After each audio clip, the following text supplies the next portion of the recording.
Hello everyone, welcome back to another video and কৃষি দশমিক। আশা করি আপনারা সকলেই ভালো আছেন, আমিও ভালো আছি। আজ আমরা জানবো কলার চারা রোপণের পর প্রথম 21 দিনে কিভাবে যত্ন নিলে ফলন দ্বিগুণ হয় এবং গাছ থাকে রোগমুক্ত। সেহেতু ভিডিওটি কোনো প্রকার স্কিপ না করে শেষ পর্যন্ত দেখুন, কারণ প্রতিটি ধাপে রয়েছে গুরুত্বপূর্ণ টিপস। তো প্রথমেই আসি চারা রোপণের পরপরই কি করণীয়। চারা রোপণের পর প্রথম 3 দিন পর্যাপ্ত পানি দিতে হবে, তবে জমিতে পানি জমে থাকা যাবে না। গাছের গোড়ায় খড় বা শুকনো পাতা দিয়ে মালচিং করলে মাটির আর্দ্রতা বজায় থাকে। রোপণের 5 থেকে 7 দিন পর হালকা জৈব সার যেমন গরুর গোবর বা ভার্মি কম্পোস্ট প্রয়োগ করুন।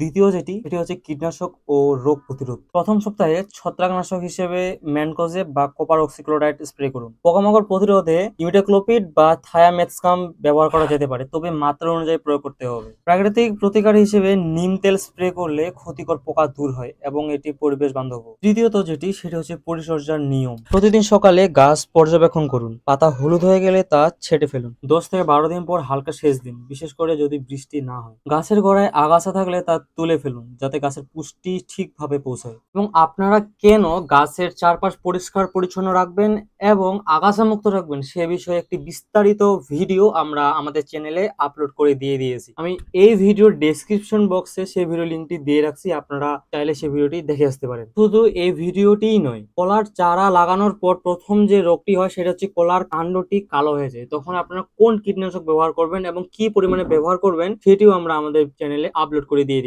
এখন চতুর্থ যে বিষয়টি সেটি হলো ফল বাড়ানোর কৌশল। গাছের চারপাশে জৈব সার দিয়ে রিং তৈরি করলে শিকড় ভালোভাবে বিস্তার করতে পারে। সূর্যালোক যেন পর্যাপ্ত আসে তা নিশ্চিত করুন। তো ভিউয়ার্স, এই ছিল কলার চারা রোপণের পর প্রথম 21 দিনের পরিচর্যার পূর্ণ গাইড। ভিডিওটি যদি আপনাদের ভালো লেগে থাকে তাহলে ভিডিওটি লাইক করুন, শেয়ার করুন আপনার কলা চাষী বন্ধুদের সাথে। এবং আপনি যদি আমাদের কৃষি দশমিক ইউটিউব চ্যানেলে নতুন হয়ে থাকেন তাহলে চ্যানেলটি সাবস্ক্রাইব করে পাশে থাকা বেল আইকন বাটনে ক্লিক করে অল নোটিফিকেশনে ক্লিক করুন, যেন সবার আগে আমাদের আপলোডকৃত প্রত্যেকটি ভিডিও আপনার কাছে পৌঁছায়। তো ভিউয়ার্স, আজ এ পর্যন্তই। আবার আপনাদের সাথে আলোচনা হবে পরবর্তী কোনো ভিডিওতে। ততক্ষণ আপনারা সকলে সুস্থ থাকবেন, ভালো থাকবেন। ধন্যবাদ।